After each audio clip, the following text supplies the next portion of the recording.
chicos, buenas noches a todos. Vamos a intentar hacerlo lo más leve posible, como siempre hacemos durante la noche. Hay muchas gente que ya conozco, que veo hace rato que no puede.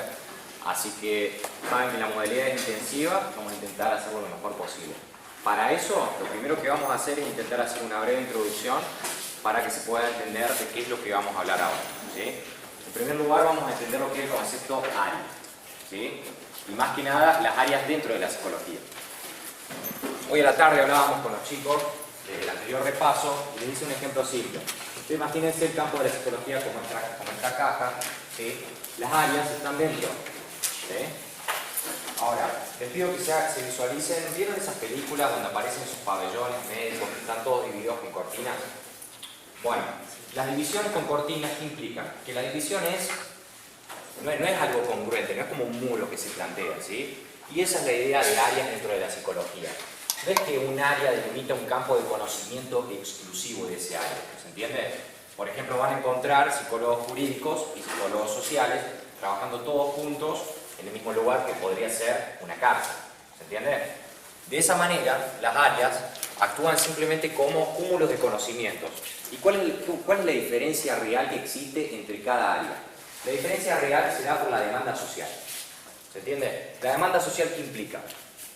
Hoy en la tarde comentábamos y hablábamos sobre la Segunda Guerra Mundial y cómo la Segunda Guerra Mundial genera soldados con trastornos, ¿sí? Por haber visto a sus amigos morir, por haber sufrido una explosión al lado de ellos.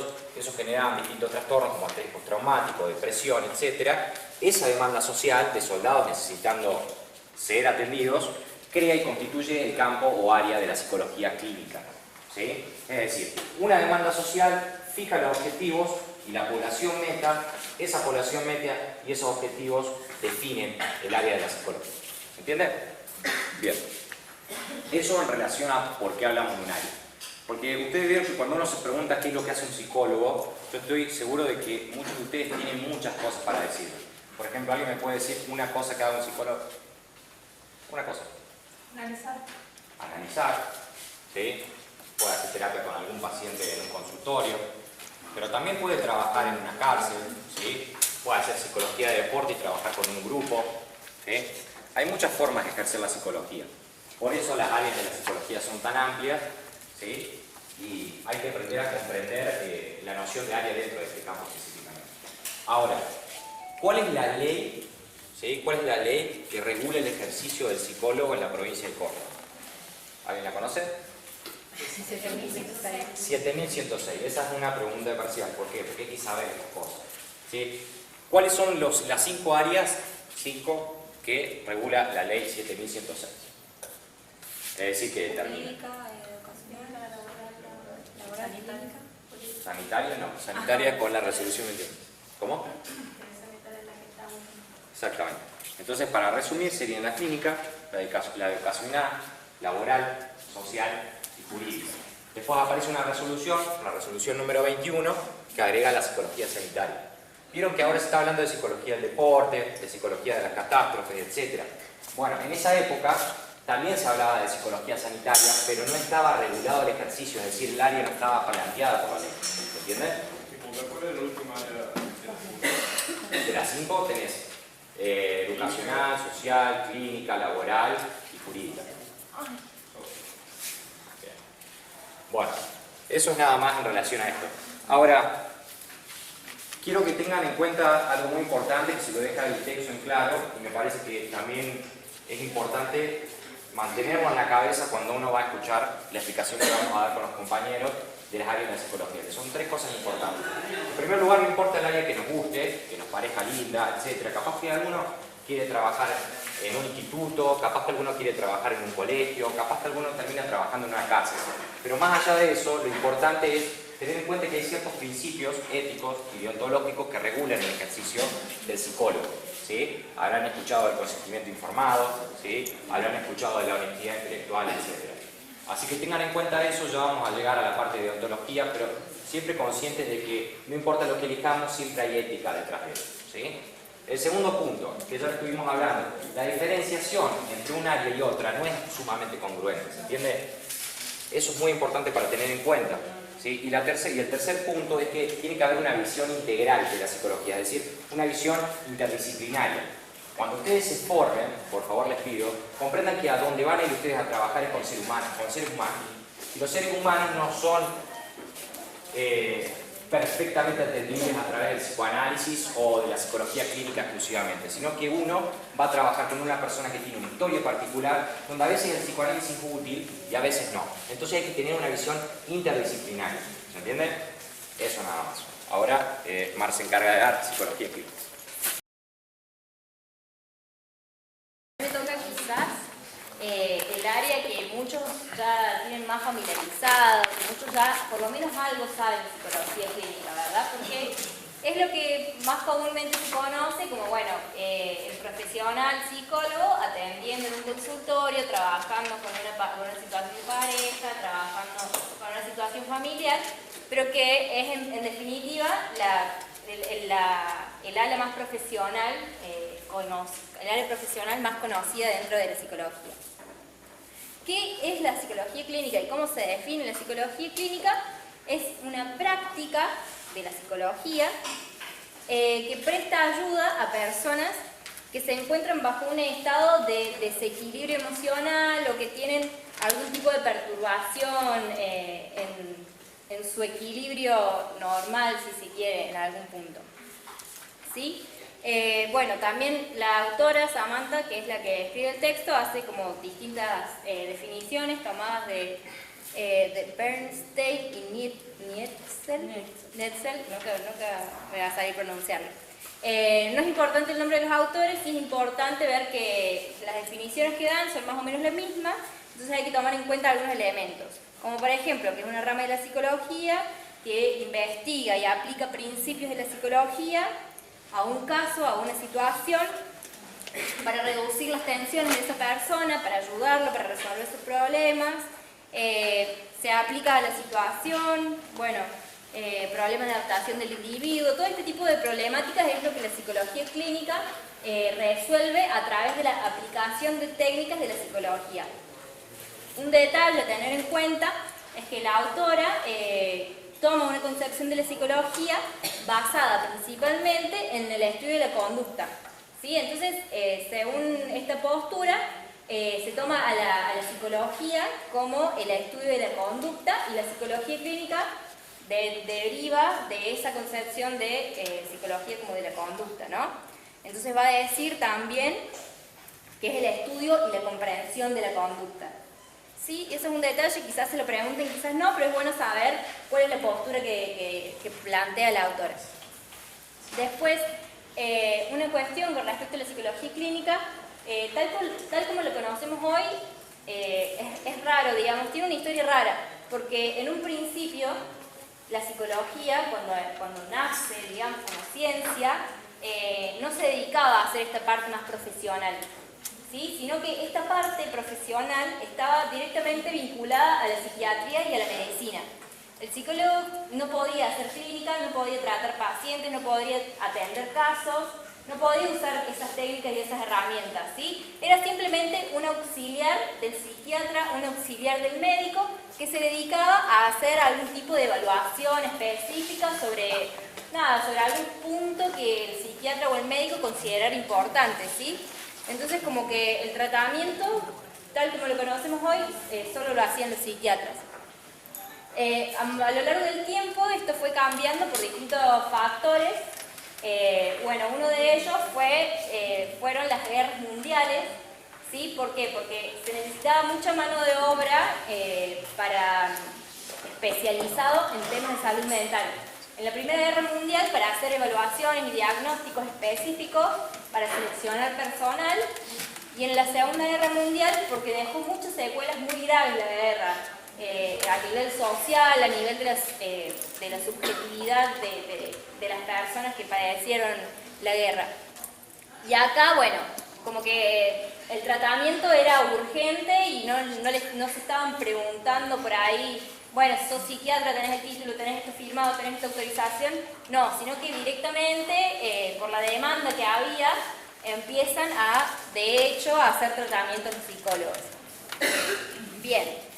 Algo importante también es que actualmente la psicología clínica se dedica al tratamiento, que sería la aplicación de estas técnicas que se conocen de la psicología, pero también se dedica a la evaluación, ¿sí? Que la evaluación se hace para medir distintos constructos o distintas cuestiones de la conducta, de la personalidad de la persona o del caso que se quiera medir, que se hace a través de test psicológicos, observaciones y entrevistas. ¿Sí? Esto, bueno, este tipo de evaluación es como un pasaje, digamos, también desde la teoría hasta la profesión. No sé, yo para este caso está bueno pensar en test que nosotros conozcamos ya, como por ejemplo el famoso test de inteligencia que mide el IQ de las personas, o sea, la capacidad intelectual, el coeficiente intelectual. Bueno, ese es un constructo de la psicología que se mide a través de una serie de preguntas y una serie de test que supuestamente mide la inteligencia de las personas. ¿Sí? Ese es como un ejemplo bien claro sobre una de las aplicaciones del psicólogo clínico en la evaluación. Después, ¿qué hace? Bueno, evaluación. El tratamiento específicamente lo hace a partir de distintos principios teóricos, ¿no? Que se decanta de la concepción de psicología que se tenga. Y esta terapia tiene que ser intencional, tiene que ser comunicada al paciente, tiene que ser acordada, digamos, y los principios clínicos tienen que ser debidamente informados también a la persona que va a realizarse este tratamiento. La autora distingue entre 4 modelos, o 5 eran con el biológico, 4 con el texto. Sí, 4 en el texto que son el psicodinámico, el humanista, el conductual y el cognitivo. Bueno, esto yo no creo que les pregunte muy específicamente sobre los 4 modelos, pero sí es importante saber que para hacer una terapia o para hacer una psicoterapia hay distintos modelos, hay distintas perspectivas para realizar este tratamiento. ¿Sí? Y además hay distintos componentes que comparten todos los modelos teóricos y hay otros componentes que no. ¿Qué es lo que comparten todas las teorías, todos los modelos teóricos? Son los componentes inespecíficos, que por ejemplo son la relación que tiene el terapeuta con el paciente, la demanda del paciente, la situación o el caso que debe tener un tratamiento continuado. Bueno, todas estas cuestiones que son comunes a todas las teorías es lo que la autora llama como componentes inespecíficos. Y después hay componentes específicos que caracterizan y que distinguen entre sí a cada uno de los modelos teóricos. Que puede ser, por ejemplo, en el psicoanálisis, el hecho de que te hablen de tu madre, en la cognitiva, el hecho de que usen una maquinaria para medir algo, bueno, como todas esas cuestiones que en realidad se distinguen o se diferencian a un modelo teórico de otro son los componentes específicos. En esto, bueno, la demanda y el vínculo relacional entre el paciente y el terapeuta son dos cosas muy importantes a tener en cuenta. Porque el vínculo con el paciente, que es lo que la autora llama alianza terapéutica, va a ser, en definitiva, uno de los factores más importantes a la hora de medir la efectividad, o sea, de que se haga efectivo el tratamiento. Es el vehículo para que la persona pueda efectivamente curarse, si se quiere, o mejorar esas cuestiones que por ahí estaba intentando subsanar. ¿Por qué es tan importante esta alianza terapéutica? Bueno, está probado incluso que la efectividad de muchos tratamientos no tiene tanto que ver con las técnicas en sí mismas, sino con la transferencia, con cómo se ve el vínculo entre el paciente y el terapeuta.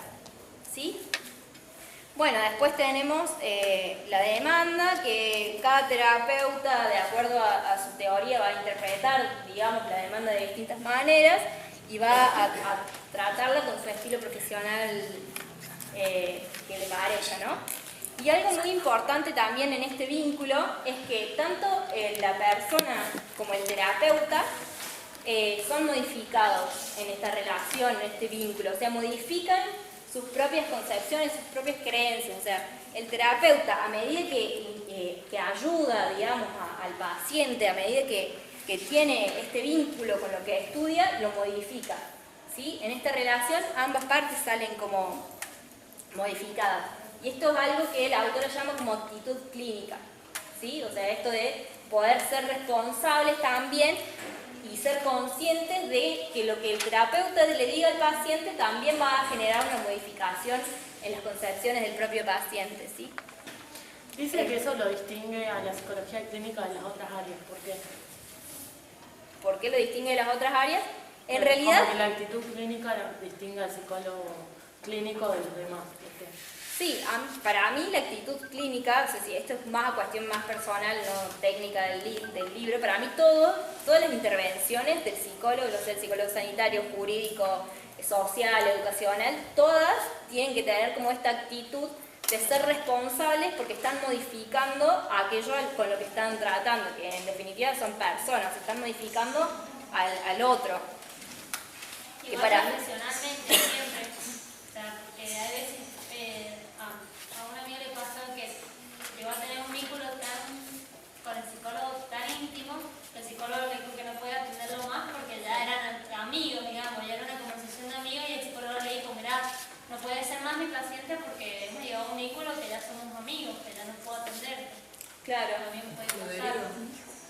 Sí, eso justamente. Yo creo Igual que... eso es un error de profesional, porque sí, llegamos tal al cual. punto en el que... Y ahí te aplica la actitud clínica, o sea, la actitud esta, de saber reconocer que se traspasó eso, es tener actitud.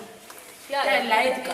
Claro. Justamente, Ahí la la actitud ética. clínica también tiene que ver con esto, tiene que ver con la ética, tiene que ver con saber reconocer al otro, saber reconocer al paciente y saber reconocerse a sí mismo en eso que está realizando y en esa intervención, en ese tratamiento que está haciendo. Por eso yo creo que la actitud clínica, o sea, siempre que se trate con personas, siempre que la acción del profesional, la acción del psicólogo genere repercusiones en el otro o en otros, siempre tiene que tener esta actitud. Esa es como más mi interpretación, pero bueno. ¿Cuál sería el problema si te haces amigo de tu paciente?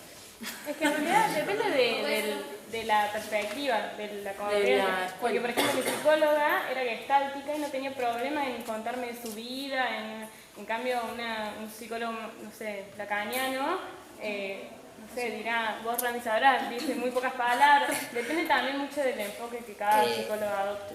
El problema en realidad es el condicionamiento de la palabra, porque la transferencia es un vínculo, si bien es cierto es un vínculo, el psicólogo ahí está como en el medio entre vos y tu psiquismo.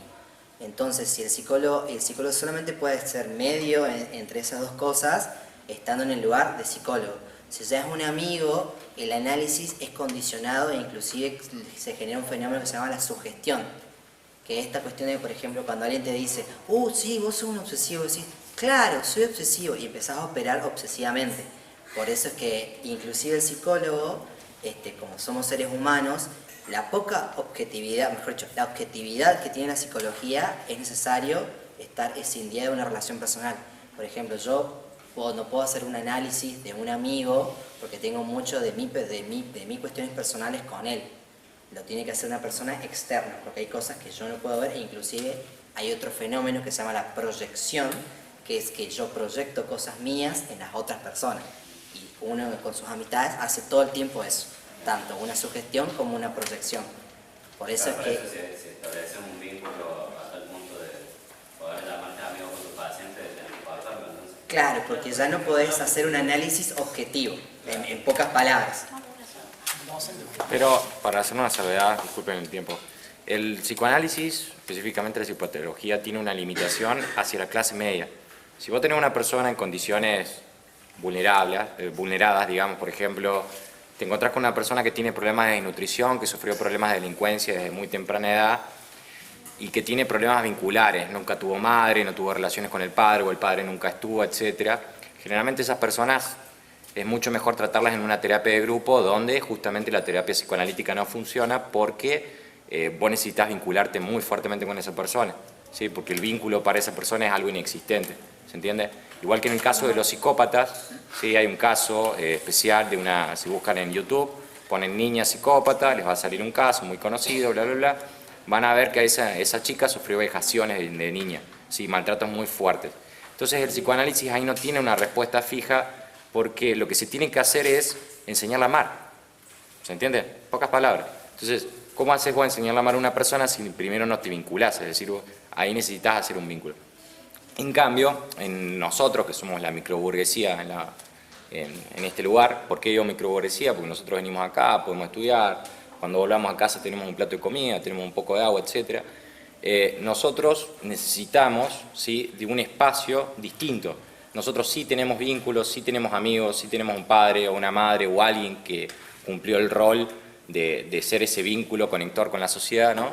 Entonces, al tener salvadas esas situaciones, para nosotros el psicoanálisis es muy útil, muy útil. Y es más, yo diría que es una terapia muy práctica y algo que tendríamos que buscar, dada nuestra condición, ¿no? Pero no una persona de otra clase social, disculpen que use la palabra clase social, si ofendo a alguien, no lo quiero hacer, pero es como que cada corriente y cada área tiene una función en determinados sectores, contextos, personas. Y muy chistito, no te molesto más. Sí. Lo que diferencia por ir a clínica a otras cosas, perdón, es de que, si bien es cierto que está la psicología social, es la relación de la persona con la sociedad, la educacional, la relación de la persona con la escuela. Acá estamos hablando de la relación del terapeuta con la persona. Por eso es que la clínica es como un área por ahí diferente. Si bien es cierto, todos hacemos trabajo terapéutico en las distintas áreas, la clínica se diferencia en que la terapia es vincular entre el analizando y el analizante. Así se dice entre el paciente y el psicólogo. Sí. Por último, bueno, para retomar todo lo que acaban de aportarnos los chicos, gracias. Esto, importante de tener en cuenta cuáles son las potencialidades y las limitaciones de cada técnica y de cada modelo teórico. ¿Para qué? Para que el paciente con el que nosotros vamos a tratar, aquel otro con el que nosotros vamos a tratar, sepa qué estamos haciendo con él y qué es lo mejor y cuáles son las técnicas que mejor le pueden solucionar o hacer frente al problema que estás abordando y sufriendo en ese momento, ¿sí?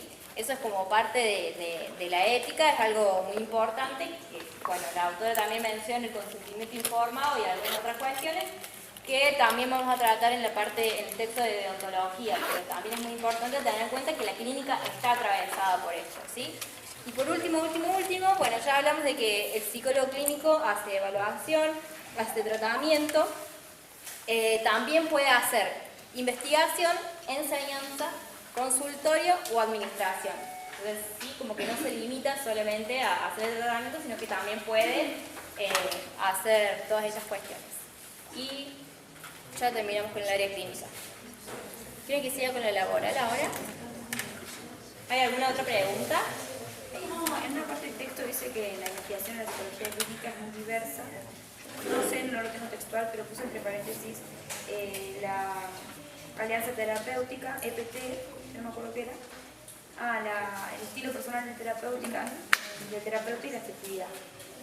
Sí. ¿Qué bueno, investiga de eso? Mira, para que se den una idea, un ejemplo más concreto, Freud basa gran parte de sus teorizaciones a través de la investigación de casos clínicos. ¿Sí?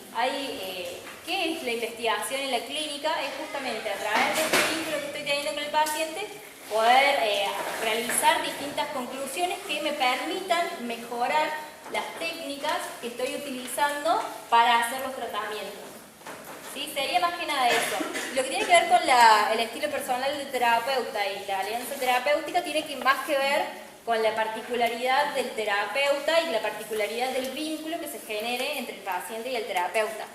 ¿Sí? No está tan ligado a la investigación, pero obviamente que la investigación, por ejemplo, se puede basar en cómo se genera ese vínculo, cómo se mejora ese vínculo, o se puede basar en investigar determinadas áreas del inconsciente o en investigar determinados patrones repetitivos, por ejemplo. O sea, la clínica, la investigación en la clínica se dedicaría más que nada al estudio de los casos en los cuales el psicólogo clínico interviene. ¿Allá hay otra pregunta? Sí, era evaluación, tratamiento, investigación, enseñanza. Sí. Investigación, enseñanza, consultorio, que desde mi punto de vista es prácticamente lo mismo que el tratamiento, pero bueno, la autora como que hace esa pequeña distinción, y administración, que sería básicamente, bueno, que puede administrar, no sé, por ejemplo, tener un área de gestión dentro de la facultad, hacer administración. O sea, es como más que nada para que se entienda de que el psicólogo clínico también puede ejercer en otras áreas, en otros sectores, digamos, que no sea específicamente y únicamente el espacio entre el paciente y el terapeuta. O sea, como que puede ampliarse un poco más, ir un poco más allá. ¿Alguna otra pregunta? Ahí está. Me interesa la psicoterapia. Sí. ¿Eso vendría a ser como un sinónimo de psicología clínica o hay alguna diferencia? Y la psicología clínica es más amplia que la psicoterapia. La psicoterapia es una rama de los quehaceres. ¿Sí? Es la aplicación de las técnicas y el tratamiento de las personas o de los casos se dan en el marco de una psicoterapia, pero la psicología clínica no es solamente la aplicación de las técnicas, sino que también es como que abarca, bueno, todo lo que veníamos diciendo. También se puede hacer evaluación, también se puede hacer investigación, también puede buscar alternativas. ¿Alguien más? Y eso también siempre en un marco interdisciplinario. Sí, en realidad no es...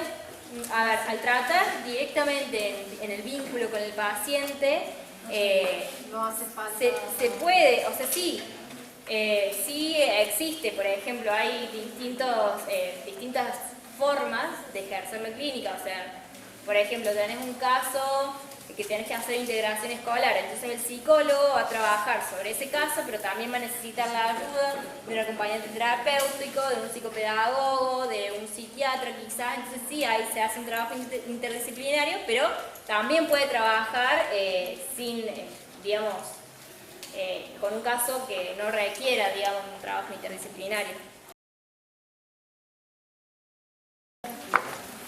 ¿Alguien sabe o tiene noción en dónde trabaja el psicólogo sanitario o qué es lo que hace? ¿Cómo? ¿Puede ser en el hospital? La vida cotidiana. En la vida cotidiana y en la intervención. En todo. O sea, no Exacto. Lo que el psicólogo sanitario va a usar como campo de aplicación de su teoría, digamos, de su intervención, es la salud colectiva. La salud colectiva, donde se puede entender también dentro de esta salud colectiva la salud mental, en el campo de aplicación del psicólogo sanitario. Dentro de esto, dentro de cómo se entiende la salud colectiva, está el orden médico tradicional. Orden médico tradicional. Este orden médico tradicional es el que explica los medios de producción y distribución de la salud y la enfermedad. Lo que la psicología sanitaria crítica empieza a ver es que la distribución no se da de esta forma, sino que la enmarca dentro de lo que es el paradigma de la complejidad.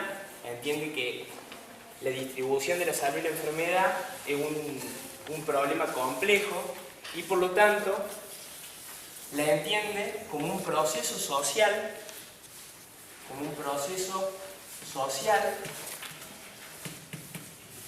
donde se da un interjuego, ¿sí? A modo dialéctico, entre lo que serían las estructuras objetivas y los procesos subjetivos.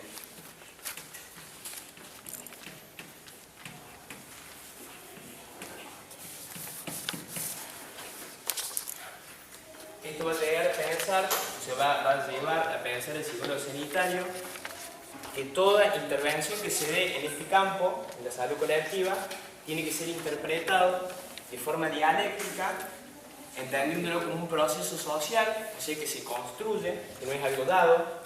La salud no se distribuye como el discurso hegemónico medicalizado, como por ejemplo, bueno, te duele la cabeza, entonces para solucionarlo tomamos una pastilla y a través de la medicalización se soluciona el problema, sino que es mucho más complejo, tienen varios parámetros, varios actores que entran en juego y estaría multideterminado esa situación, ¿sí? Cómo se distribuye.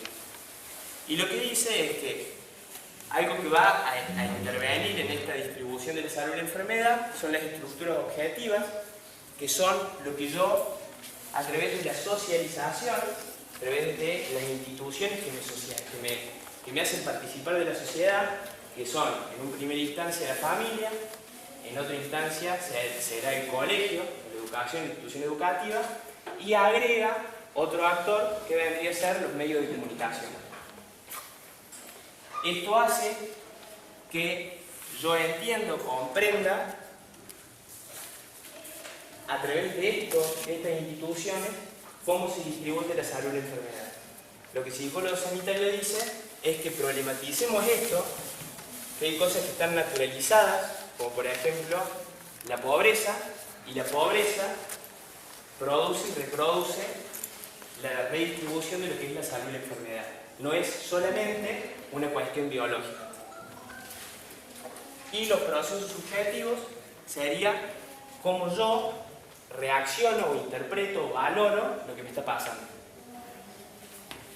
Entendiendo esto, que el psicólogo sanitario va a estar dentro de este campo trabajando, o va a entender a la salud de forma colectiva y no algo médico o biologicista, lo amplía y genera, lo ve como un objeto complejo. En esto, lo que va a analizar en la salud colectiva, va a analizar el proceso salud, el proceso salud-enfermedad. Este sería el objeto de estudio que el psicólogo sanitario va a empezar a investigar y le va a prestar atención. Este proceso de salud-enfermedad, el psicólogo sanitario lo interpreta de dos formas. Dice que es dialéctico.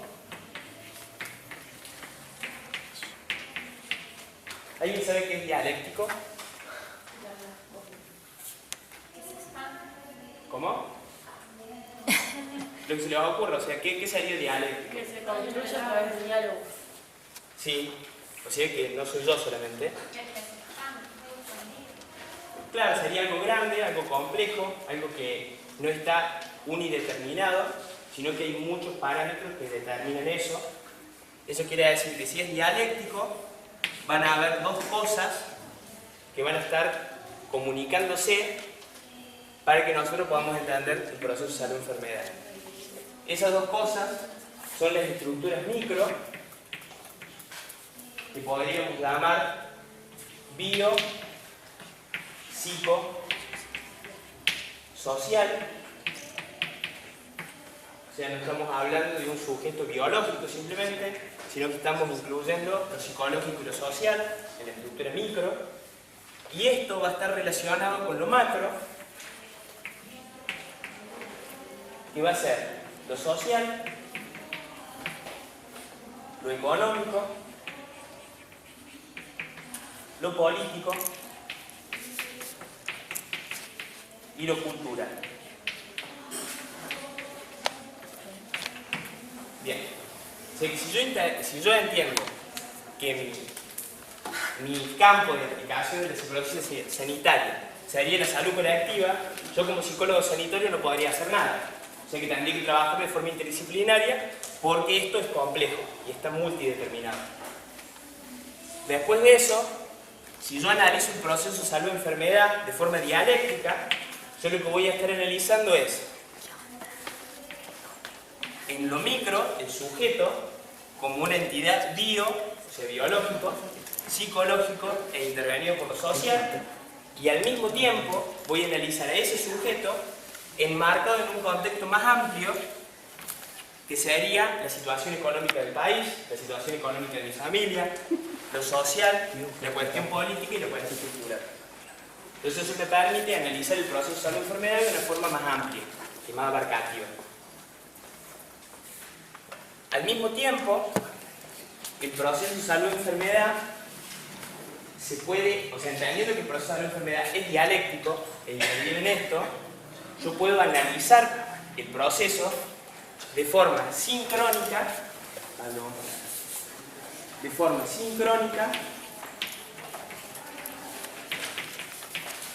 y de forma diacrónica. Esto es simplemente una abstracción que me permite analizarlo, ¿sí? O sea, es para que yo, cuando intervenga en ese objeto de estudio, cuando trate de entenderlo, para después hacer una posterior intervención, yo voy a analizar, voy a entender que es dialéctico y voy a analizar a nivel sincrónico, ¿sí? Como algo, como un interjuego o interrelación actual, o sea, la actualidad, lo actual del sujeto, y lo voy a analizar diacrónicamente, entendiendo este proceso no como algo dado en la actualidad, como yo lo estoy analizando solamente a través de lo sincrónico, sino que lo voy a entender como una construcción social.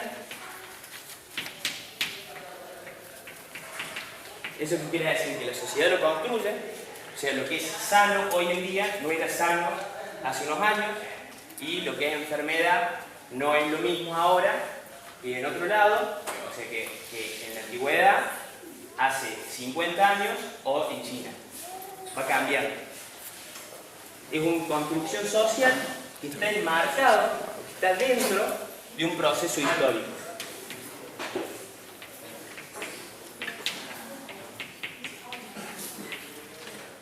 Esto a mí me permite, como psicólogo sanitario, poder entender el proceso de la enfermedad con toda su complejidad. ¿Se entendió más o menos lo que es sincrónico y diacrónico? ¿Sí? Y se entendió por qué el proceso de salud-enfermedad es dialéctico. ¿Sí? Bueno, todo esto... ¿Ya habéis preguntado? Bueno, todo esto nos permite... ¿Ahí está? ¿Copiaron o algo? ¿Puedo hablar? Todo esto nos permite poder analizar dónde yo voy a hacer como psicólogo sanitario las intervenciones. Yo hasta ahora lo que hice fue entender que donde yo voy a hacer la intervención en un campo amplio que es la salud colectiva y que el proceso que distribuye la salud en la enfermedad es complejo y está multideterminado. Yo entiendo eso. Ahora, ¿dónde voy a hacer la intervención yo como psicólogo sanitario? Yo voy a hacer la intervención en la vida cotidiana.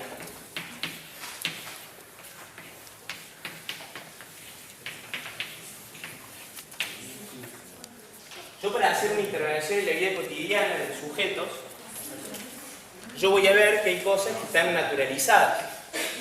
Eso que está naturalizado son lo que generan estructuras objetivas. ¿Sí? O sea, hay cosas que los sujetos no perciben como una necesidad o no perciben como un deseo porque no se ponen a pensar críticamente en eso. ¿Sí? Lo que yo voy a hacer interveniendo acá es usar lo que se llama zona de desarrollo próximo de Vygotsky. Zona de desarrollo próximo. Es una teoría de Vygotsky que a mí me permite poder generar un espacio de transicionalidad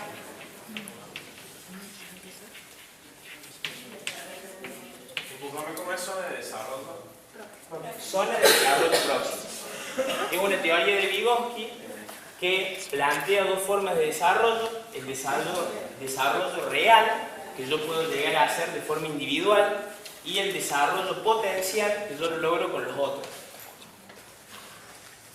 Teniendo en cuenta eso, yo a través de esto voy a intervenir en la vida cotidiana generando, o sea, siendo generador de espacios de transicionalidad que van a permitirle a este sujeto desnaturalizar esto, desnaturalizar este discurso hegemónico sobre lo que es la distribución de la salud y la enfermedad, y que este sujeto, que yo estoy interviniendo, o este grupo, genere un análisis crítico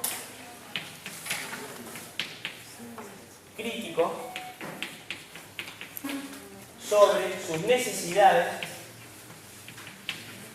y sobre sus deseos.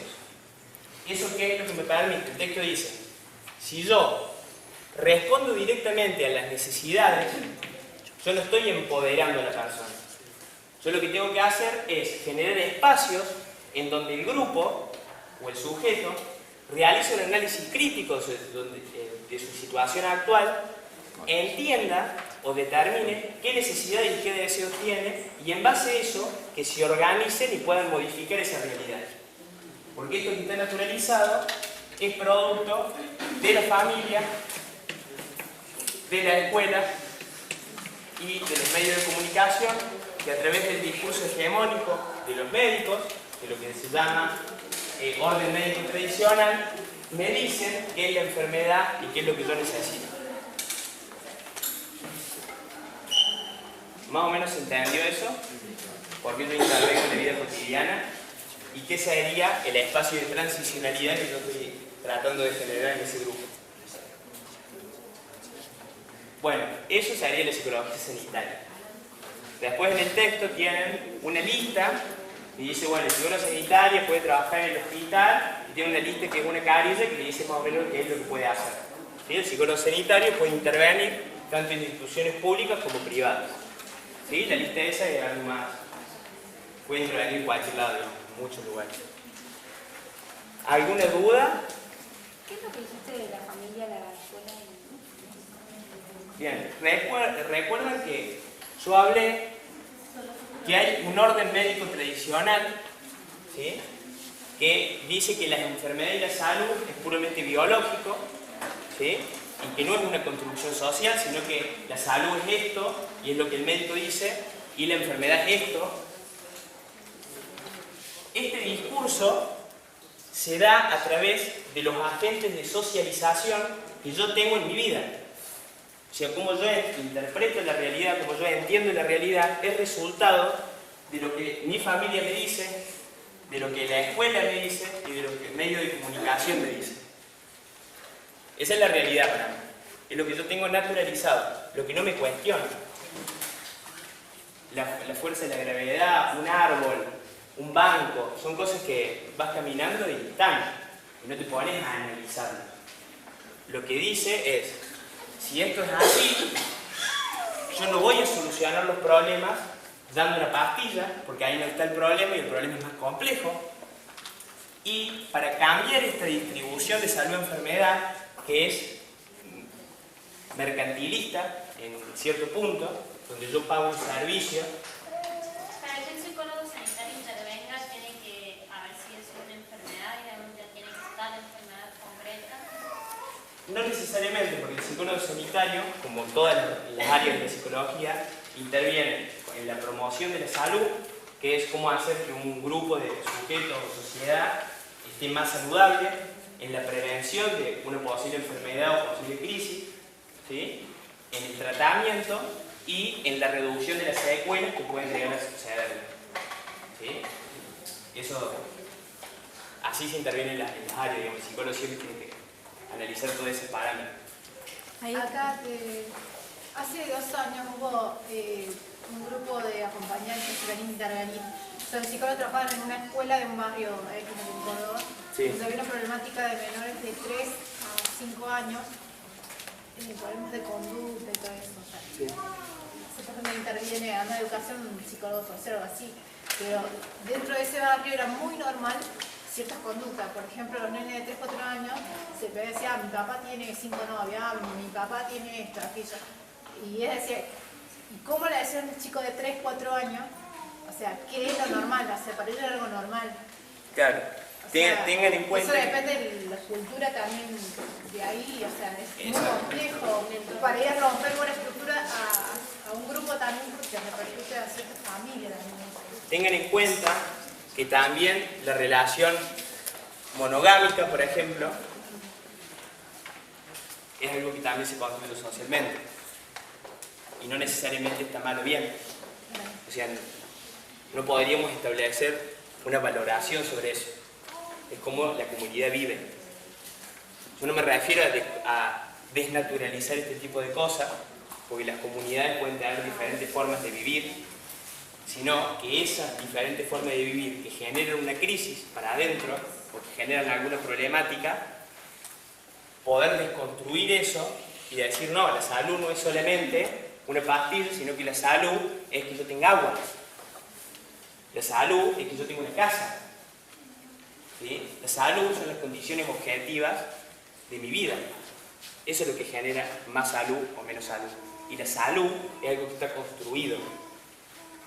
Por eso a veces hablar de enfermedad o decir la enfermedad es esto, no, la enfermedad es esto de acuerdo a mi punto de vista.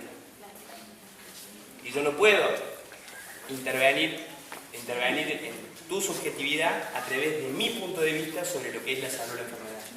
Yo tengo que analizar tu forma de concebir la salud o la enfermedad, generar un espacio de transicionalidad donde vos realices un análisis crítico sobre tus necesidades y deseos, porque lo que yo puedo considerar que es una demanda o que es una necesidad tuya, vos no la podés considerar como demanda. Si vos vivís, por ejemplo, nunca dormiste en un colchón y te digo, no, pero vos tenés que dormir en un colchón. No, para vos está bien dormir en un colchón. Y no te modifica nada. Ese generó, porque, o sea, las directoras de educación lo tomaban como una problemática y querían como hacer cambios. Claro. Pero cuando fueron los psicólogos, dijeron, esta es su estructura, está formada. Exacto. Y eso es una posición ética también. Uno actúa en una relación de Por eso dominación. tuvieron que investigar, ver cómo era el barrio, cómo vivían, tuvieron que sacar estadísticas. Exacto. Tuvieron que hacer todo ese trabajo para llegar a la conclusión que hay una normalidad también en su sistema. Claro. O sea, lo más importante es que yo voy a trabajar, como trabajo en la vida cotidiana, yo trabajo con sujetos. Y yo no tengo la solución a sus problemas. Yo soy un agente que permite o que genera una situación en la cual, a través del análisis de esa persona, de esa comunidad, se puede llegar a empoderar esa comunidad y solucionar esos problemas. Pero yo no soy ningún dios o ningún superpoderoso para solucionar los problemas de todas las personas. Bueno. Acá hay alguna especie para hacer una comparación con la psicología jurídica y clínica que hablamos recién. ¿Hay Sí. alguna especie de tratamiento o algo, o alguna técnica? Claro. Acá vos planteás toda la necesidad de... Está buenísimo la función, pero ¿cómo se explica, digamos, ¿no? Claro, o sea, el texto habla de la zona de desarrollo próximo como una teoría que me permitiría a mí realizar una intervención, porque la intervención mía es justamente generar estos espacios. Yo a través de la psicología sanitaria voy a intervenir en instituciones públicas, estatales o privadas. Yo lo que hago es un análisis y después intervengo. Esa intervención va a estar fundamentada en teorías que no se ven en el texto.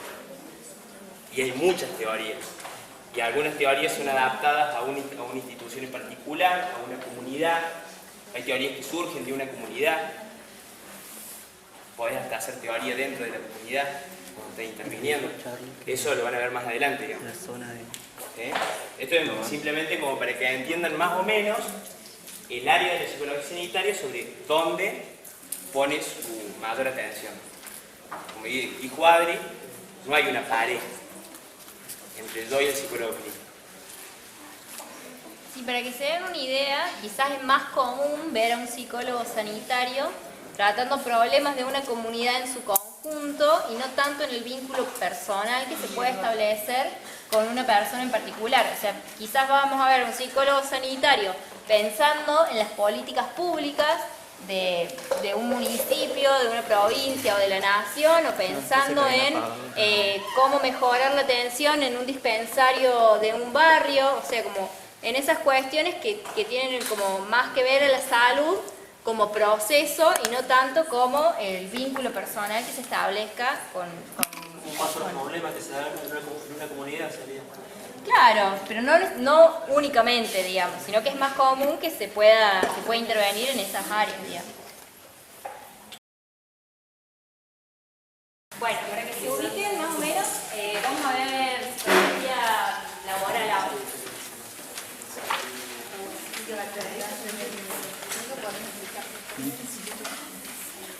Bueno, como para ir empezando a hacer una pequeña introducción al texto, el texto, bueno, al comienzo, vieron que habla como con un lenguaje muy técnico y muy específico, ¿sí?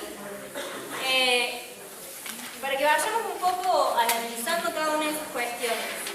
¿Qué creen que es la subjetividad? La opinión. La construcción de Claro, la construcción, casi todas están correctas. En realidad les estoy haciendo una pregunta un poco tramposa y un poco difícil, ¿no? Pero en realidad no hay un acuerdo único sobre qué es la subjetividad. Pero lo importante para tener en cuenta es que la subjetividad es lo que construye, lo que uno mismo construye de sí mismo en la relación con los otros. ¿Sí? Entonces, bueno, el psicólogo está todo el tiempo tratando con subjetividad, ustedes van a escucharlo muchísimas veces, ahora en el cursillo y a lo largo de la carrera, que el psicólogo analiza, trabaja en la construcción de la subjetividad de las personas, ¿sí? Entonces la subjetividad puede ser tanto positiva como negativa. Claro, no tiene una valoración, digamos. Claro, sería, a ver, ¿cómo te concebís vos a vos mismo? ¿Cómo concebís vos al otro? ¿Cómo construís tu personalidad a partir de lo que te va sucediendo todos los días, cotidianamente? O sea, no es algo estático, no es algo único, no es algo que uno pueda ver, sino que es un concepto que va usando la psicología para analizar cómo se da ese proceso en el que uno se va construyendo y constituyendo a sí mismo y a la concepción que tiene de los otros también.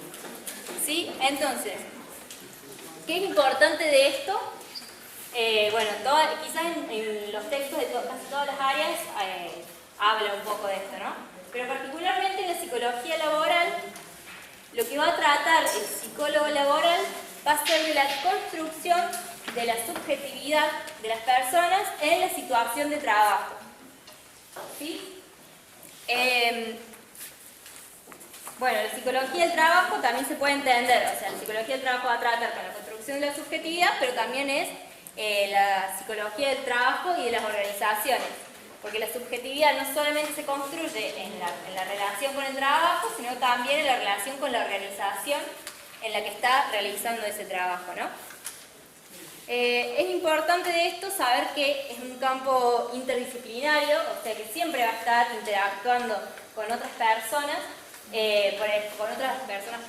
con otras disciplinas como la ergonomía del trabajo, como las gerencias de recursos humanos, como miles y miles, como no sé, abogados, por ejemplo, distintas áreas y distintos campos que también analizan la persona en situación de trabajo, pero lo más importante de esto, ¿por qué resalto lo de la subjetividad? Es porque el psicólogo laboral va a abocarse a los procesos de construcción de subjetividad.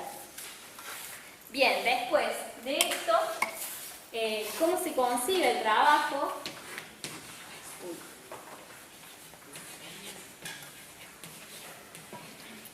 Acá realiza como dos distinciones, digamos. Lo concibe como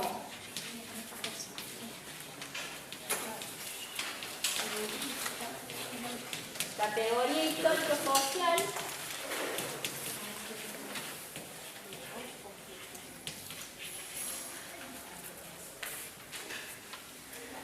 ¿qué es el trabajo como categoría histórica social? Esto tiene que ver con cómo se concibe al trabajo en los distintos momentos históricos, ¿sí?